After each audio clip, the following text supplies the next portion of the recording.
Since time immemorial, indigenous people have lived, traveled, and traded in the Puget Sound region.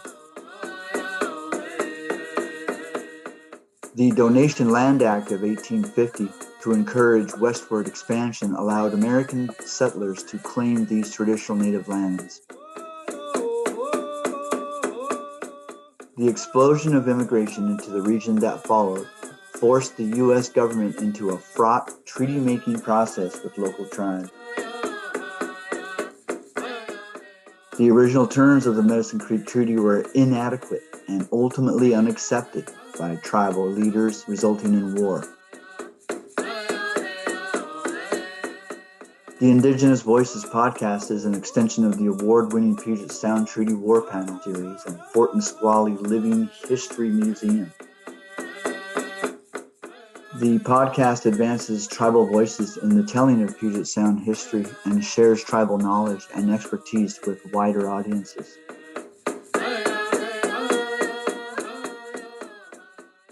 Hello, my name is Warren KingGeorge.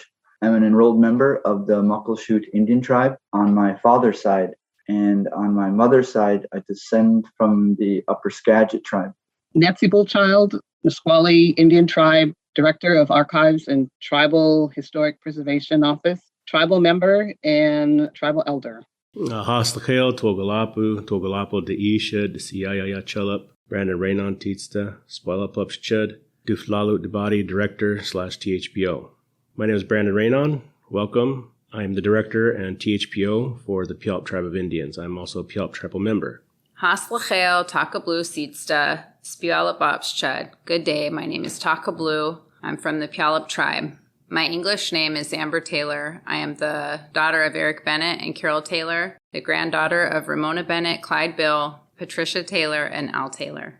My name is Charlene Krise. I am from Squaxin Island tribe. My ancestry is of the Medicine Creek Nation. My family has connections to Nisqually and to Puyallup. I work as the executive director for the Squaxin Museum, Library, Research Center. The United States boarding school program was designed to strip Native children of their culture by isolating them from their families and placing them into militant-style religious boarding schools. Our second and third episodes discuss two schools in particular, the Puyallup Indian School located on Squaxin Island and the Cushman Indian School located in Tacoma. This is part 2 of a 2-part episode. When a child went to Indian boarding school, parents did not have the choice of they'll go here or there. It depended on kind of where the child was located. And Indian agents really did go to houses to take the children. My mother, she was taken from the grandmother, and she had to go to Indian boarding school. And my mother's story is one of trauma too. The families did not have that choice. My father from the Medicine Creek Nation, he had the story of where our grandmother made him and his siblings hide up in a hillside where the father and uncles had prepared a little lean-to, and they had to stay up there until they were sure the Indian agent wasn't around. Even though they hid, my father said they still went to a school just about 2 miles, and they went to school every day, and they loved it. And our family was kind of still semi-nomadic, where we would go to the valley to pick hops and potatoes and food.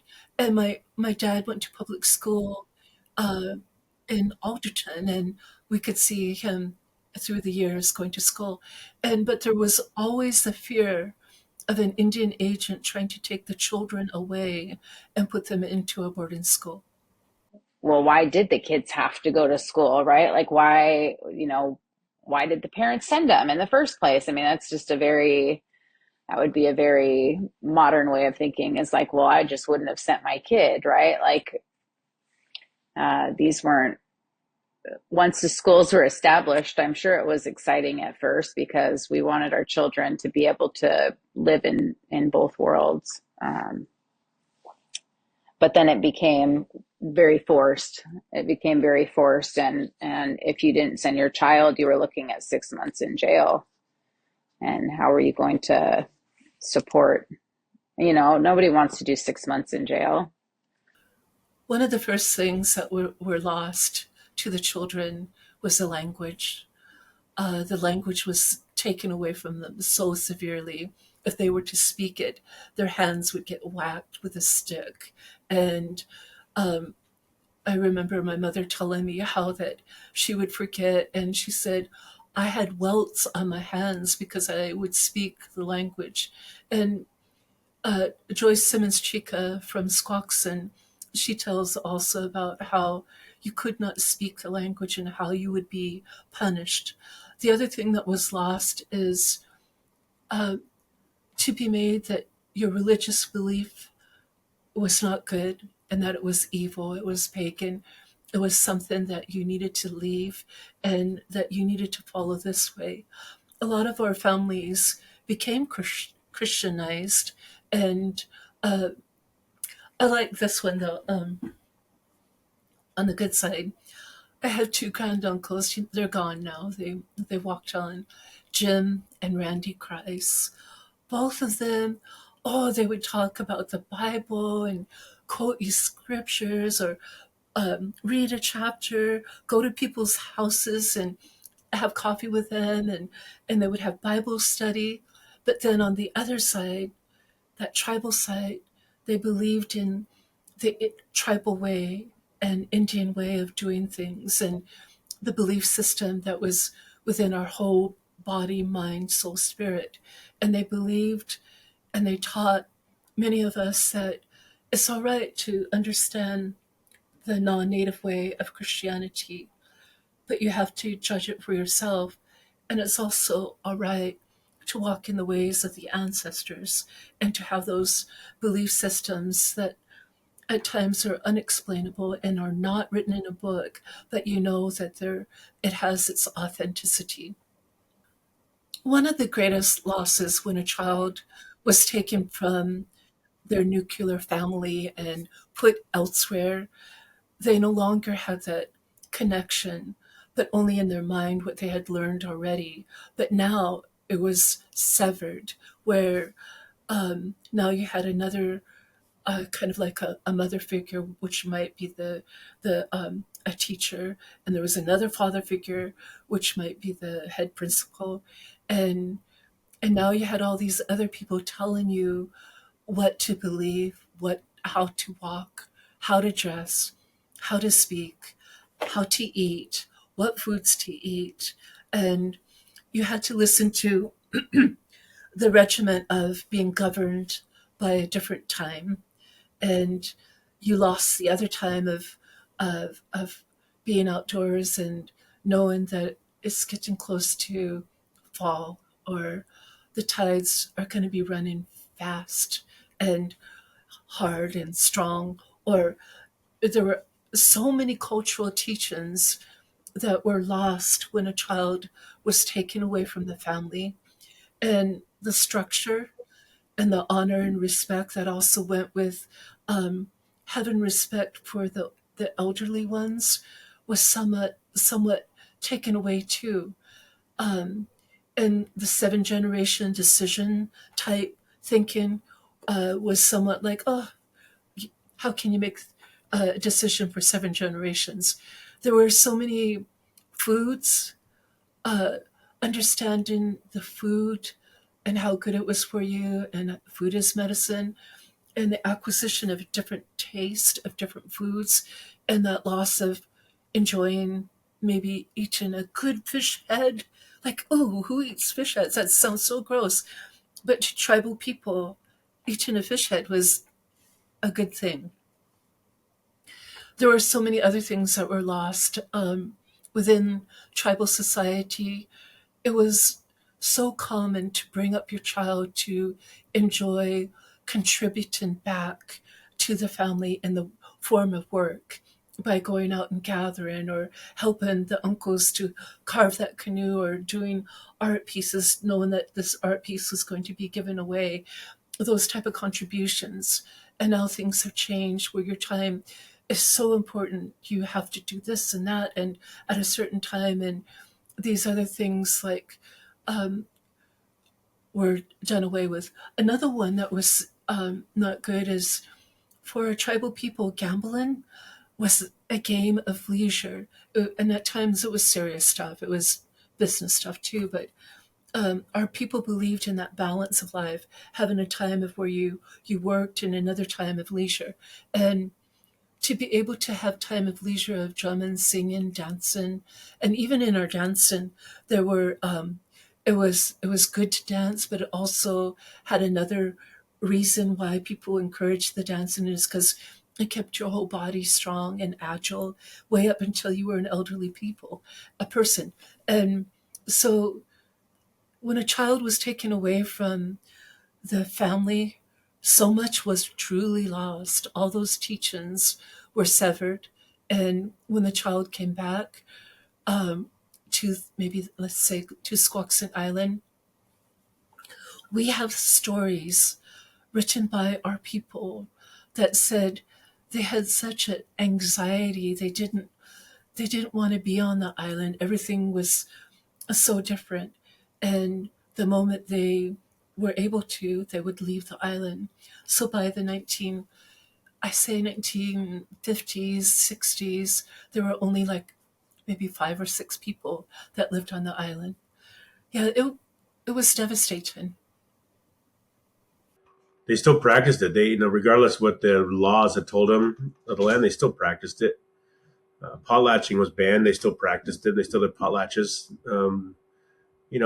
As natives, we're very ingenuitive. We're very we find ways around problems and call them different things. So, boarding schools, same thing. They still they took their punishment and then still did it. Right, the kids still talked the language. They still spoke to their friends. They still spoke to their family members. They just did it in ways that weren't so obvious to the tyrants, the priests and the nuns or the whoever their supervisors were. They did it. That we're here. We have all this because they didn't care. They knew it had to be done. It was in them. It was who they were. They were being beaten, but they weren't able to beat it out of them. They weren't able to kill the Indian in them, as the mission was. So, they just persevered through it and carried it on. Some of the positive out of the boarding schools was, because they learned to read and write. So now, like my grandpa, he could start writing letters to the government. Why aren't we getting this money? Why isn't this happening? He didn't have to depend on a non-Indian to do that for him. He could also now write to attorneys and say, we need something done about this. So this was some of the things that, and I'm not saying it's a positive, but it's an outcome of the boarding school that happened to change, a different generation so that they weren't in the dark with all this different language and all these different rules. They were learning, constantly learning, even after they got out of school.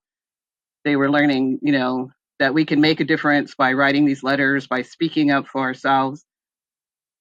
And my husband, who's Blackfeet, his dad wrote a book for his kids because he wasn't allowed, he was only allowed certain things that he could teach, because of not wanting his kids to get in trouble.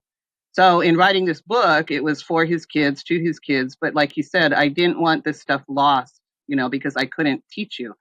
So my husband is taught traditional. He doesn't live traditional, he doesn't live like they used to back in the day, but he knows the ceremonies. He knows what his dad taught him. So there was other people in his tribe that did the same thing. They wrote books, which they wouldn't have done, but they had somebody come in and follow them around and write all this information down. And that was, because they had a fear that the next generation wouldn't know this stuff or be able to learn this stuff because of that, that they weren't supposed to be allowed to teach it, or to tell them or to practice it. And so that's where you get some of these books that were written by tribal people, like I said, in my husband's dad's era, because they said we were afraid this would be lost. And so they turned to that. So sometimes that's a part of keeping that, this culture going, because even though my husband was taught it, he can still go back and say, "Oh, I remember my dad's story about this," and he can, look in the book, or they can look, at why, when they were taught certain things, they can go in and see, why did they tell me that, and then they can look it up to check it out. So there's some of these things that happen, saving that culture. It's not all of it, but it's one of it, that did come out of this, learning to read and write. His dad, dropped out of school at young, but back then, when you were in high school, you were actually, going college level, learning college level. So he was very intelligent. My grandpa was the same way. Went to Chamawa, but to pay back his tribe, to help his tribe, started writing. There's a lot of these in that era that, because they were afraid of it being lost, that's what they did. There was a lot of them that went back to the Washington, D.C. There's loads of pictures showing them going back and dealing, with these, government people to get things for their tribes. So that's another part of how they save things, just saving their tribe, but also getting that stuff back. Like I tell people working for TIPO, and Brandon knows this, I always tell even my tribal people, these were laws that were made for tribes by tribes, to protect a lot of their sites, a lot of these other things. So that's what we've come to also, is that now we can go in as tribal people, create these laws for tribes to protect some of this stuff. And that's where you get the NAGPRA, all of these other laws that have come about. And a lot of people don't understand that, that these weren't made by non-Indians. These were made by tribal people that went in and said, this has to happen. We're tired of these people taking our sites, taking artifacts off our sites, doing a lot of things. So that's also a part of that helps that culture. How or some of our uh, traditions and culture and practices, how are they preserved? And uh, I would like to credit one of our important tools, one of our most important tools, would be our oral history skills. Our ancestors, even to this day, possess a unique skill to uh, repeat uh, events and to repeat names that that are significant even in their specific family lines. They can talk about what happened to them as a child, or what happened to their auntie or uncle or grandparent or even great grandparent. So that skill, that oral history, oratory skill of being able to recount an event and recount the history, has been the primary source of how our story continues to be told. And I really want to credit our ancestors for really uh, solidifying that skill in our culture and in our history. So I'm going to credit that that um, that skill to the preservation of what you see and what you hear and what you read today, is because of those uniquely gifted ancestors. But at the same time, and I think we've done quite a bit of bashing on this podcast about non-natives. I'd like to highlight, maybe provide a glimmer of hope, is that our wishes that we become better neighbors and we become more understanding of one another. I think a nod to our ethnographers and anthropologists, such as Ballard and Gunther and T.T. Waterman. I know that they got some of the information wrong, but I think the intent was there, and thankfully these non-natives were, I think we're on the right track. That hey, if someone doesn't do anything, this is going to go away, and so I think it'd be fair to credit those people and those people even today. There's some young ethnographers and anthropologists and archaeologists who are making an effort to help us right the wrong and make those corrections. Kind of putting ourselves in these children's place that have been removed from their family, that have been removed from their culture. They've had the idea that their parents are like the old way of thinking, right? That they don't want to change, they don't want to progress. And so these children have since been educated in, the white man's way, and they are now book smart. They can read. And some of them went back home thinking that their parents were inadequate. Their way of thinking is old. They just don't want anything to change, and we can make a better future. And then there's these other children that would go back home and they were completely disassociated from their family and that family unit and didn't feel like they ever fit in. And the interesting thing is that nobody ever talked about. So I was talking with a tribal elder recently about her experience. Mind you, this is in the 50s. She went to a boarding school in the 50s here in the United States, and her experience coming home. And part of it was because they were so destitute, like they had no money. She had many, many siblings, and she was the one that just so happened to be sent off to boarding school. And she was gone for a handful of years, then came back, and it was never talked about. Like she always felt like she was the one that was sent off because her family disliked her the most, or these things happened because she was older, and it was just easier for her. And I said, did you ever have a conversation with your mom about it after you came back, or your dad, your parents, when you came back? And she says, we never talked about it.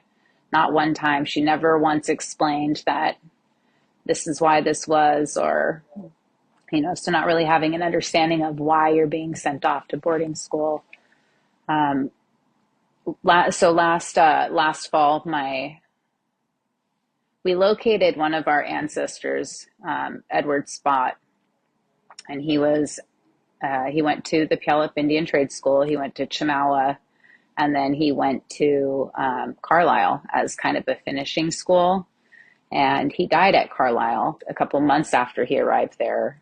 But he deteriorated really quickly. He passed away there, and we found that he was buried at the cemetery over there. And so our family traveled last September to go repatriate him and bring him home. And they lost our children.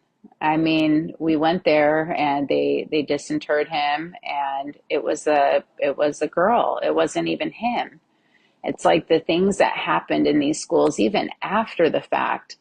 Carlisle wanted to build a parking lot, so they pulled all of our children, like this is nationwide, all of our children, they dug them up, and it sounds like they had them out of the ground for up to 2 years.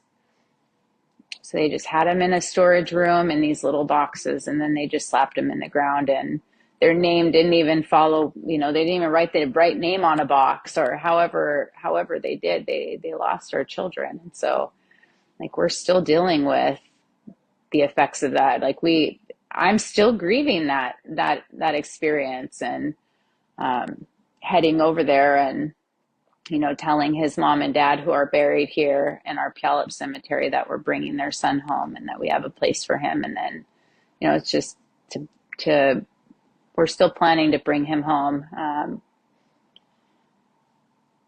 it's just the effects of it. That whole family was wiped out during this era. I mean, that whole family was wiped out.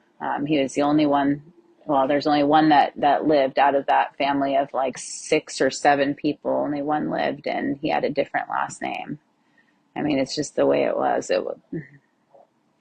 And when he came back, he had been disassociated. His half brother, Sam McCaw, had been disassociated from his family and his people. And so when he came back to Puyallup, they didn't accept him. They said, "We don't know you. You weren't raised here. You're not a Puyallup." And so he went back over to Yakima and lived most of his life over in Yakima because his own people didn't accept him after he had been sent off to boarding school.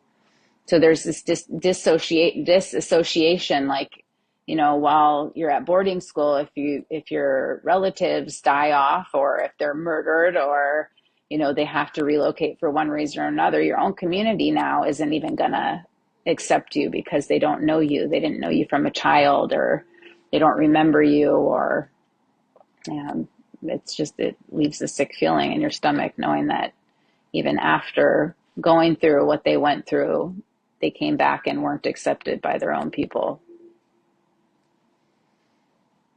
I mentioned my mother going to boarding school. I mentioned my father's mother hiding him and his siblings in the hills so that they didn't have to go to boarding school. When I look at both of them, I still see like a trauma. And there's so much tribal members that have that trauma. My uncle, who's now passed on, and he was Nooksack and Lummi, when the family would try to interview him, he couldn't talk about it. It would make him cry because it was that painful. There were other tribal members that they had such sorrowful stories of being torn away from their mother and their father, and they would cry because they wanted to go home, but they couldn't go home, and they learned to kind of tough it out. But even at that, there was still that little child in them that wanted to go home and be with a family. The long-term effect, I believe, if psychologists or psychiatrists could really delve into it and try to understand the psychological damages that happened, it probably would be great. Everything from the alcoholism to the illicit drugs to like the feeling of like such disconnection or discontent. There would be so many things that could be found out of the trauma of being removed from your family to have to go to school. The worst part of it all, though, is trying to assimilate our people into a non-native society when we come from an ancient people that have all these wonderful teachings, and our people they try to take it out of our people. And some of our people, I mentioned Jim and Randy. My uncle Randy was at Chamawa, and he was only like 10, and he said, "I wanted to go home so bad. I just I saved food and I put it in this cloth that I kept, tied it up." And he said, "I put it on my shoulder and I started to walk home because I was missing my family." And he said, "I walked the railroad track for days and I would eat my food." And I asked him, "Weren't you afraid because you were just a 10-year-old?" And he said, "No." He goes, "That energy of wanting to go home was greater than the fear." He was such a good man. And I do believe, too, a lot of the elders that had been in the boarding school era, and there's still some of them left, they would tell you that there were good things. They learned a lot. They learned some skills. But the bad part of it is trying to assimilate people that were so ancient and had so many good teachings that are relevant today. This is what I believe is being a person of the Medicine Creek Nation. There were so many good teachings that could prolong the longevity of all people, of all nationalities, because the understanding of the different plants and foods and how to give foods to people that maybe had problems with their joints. Oh, here, we're going to have you eat this food. And to understand that food is your medicine and you can delight and eat this food while getting better and well. It's these type of wonderful knowledge that was taken and it was severed from a generation. And my generation, we are like warriors on the run, and we've been looking for everything we can. And when we meet up with our other warriors, we ask them, what do you know about this? Hey, our great aunt was married into your tribe.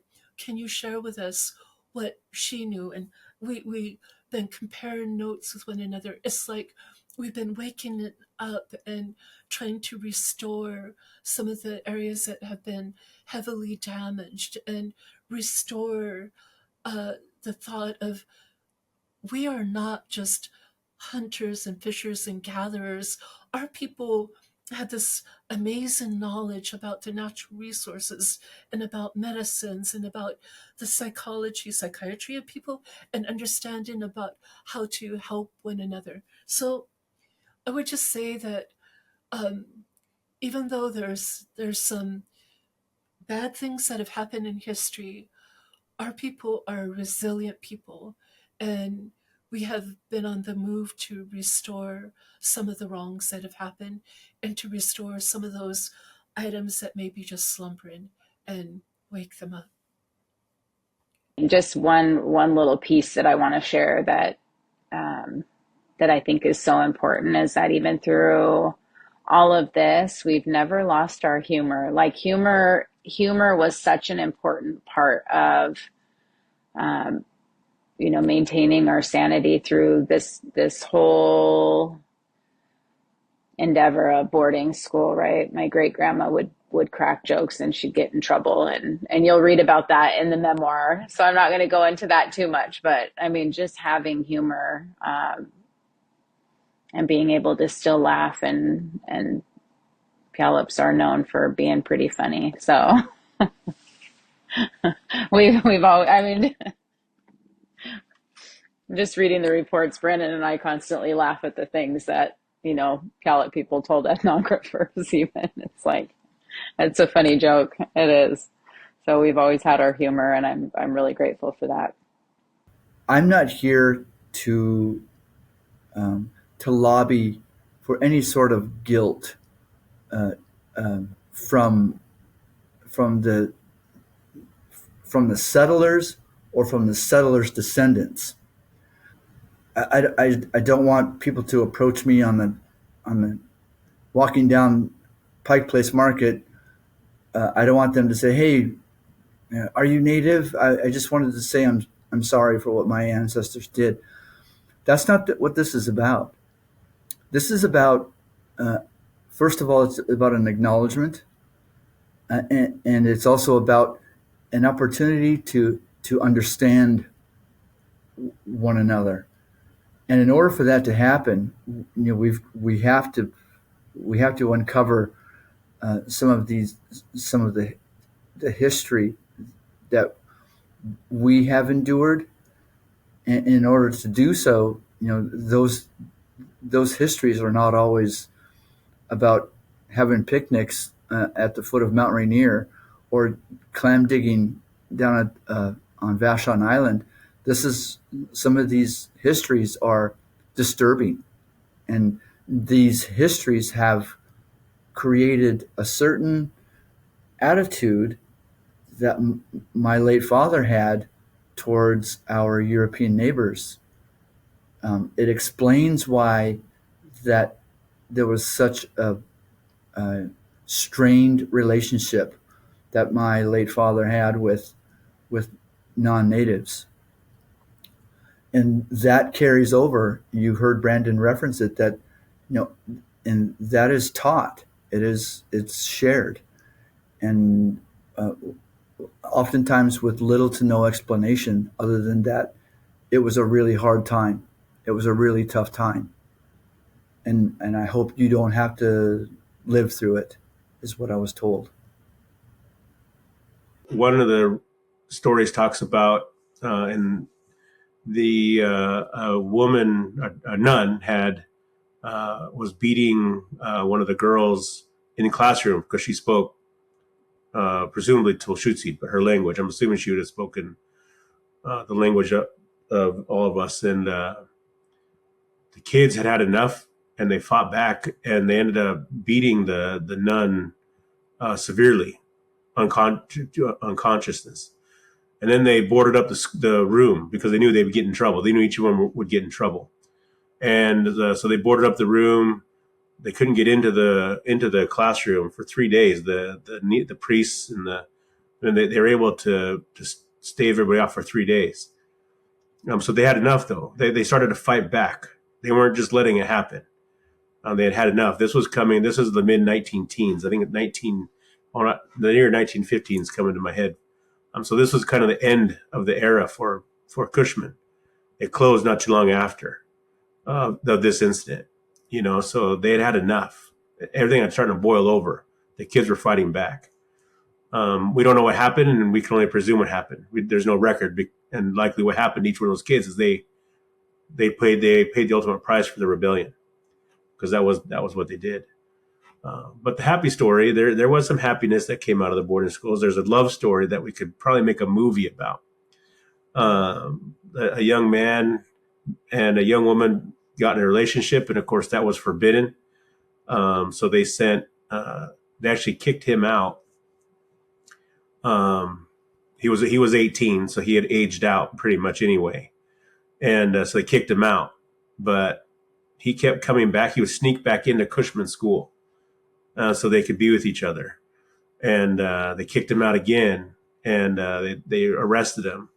And in fact, they even sent threats to his parents that if you don't keep your son here at home, away from the school, then we're going to put you guys in jail.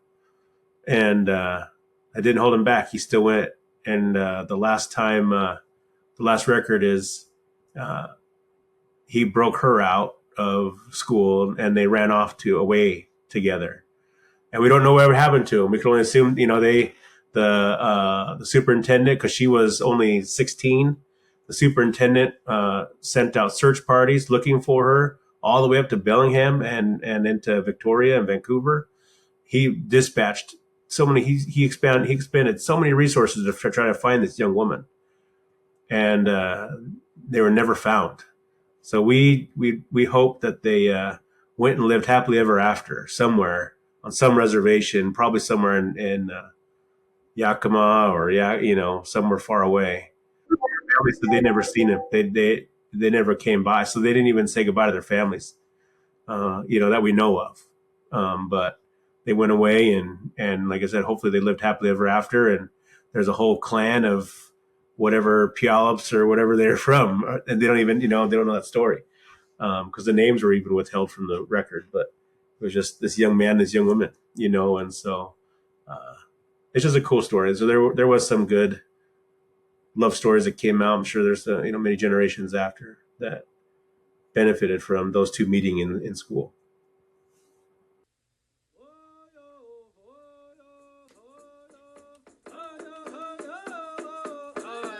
Hey Shaba, Hisquo, for joining us for the Indigenous Voices podcast.